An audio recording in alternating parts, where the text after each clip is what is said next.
Hello, আজকে ছিল আমার এক্সাম, তাই জন্য সকাল সকাল ভাত আর মাছ ভাজা খেয়ে নিয়েছিলাম। দেন খেয়েছিলাম লেবু, আর লেবু খেতে খেতে আমি হয়ে নিয়েছিলাম রেডি। আজকে বাইরের ওয়েদারটা ভীষণই খারাপ ছিল, বৃষ্টি হওয়ার তো কথা ছিলই, আর আমরা স্টেশনে পৌঁছাতে না পৌঁছাতেই ঝমঝমিয়ে বৃষ্টি হলো। যাই হোক, অর্ধেক তো ভিজে গেছি, কিছু করারও নেই, এই অবস্থাতেই আমাদের এক্সাম দিতে হবে।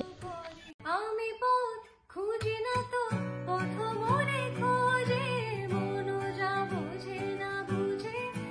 তো আমাদের এক্সাম দেওয়া কমপ্লিট। আজকের এক্সামটা ভীষণ ভালো হয়েছে আমাদের সবারই।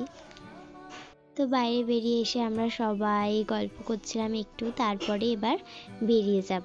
এই যে আমার দুই বান্ধবী ললিতা।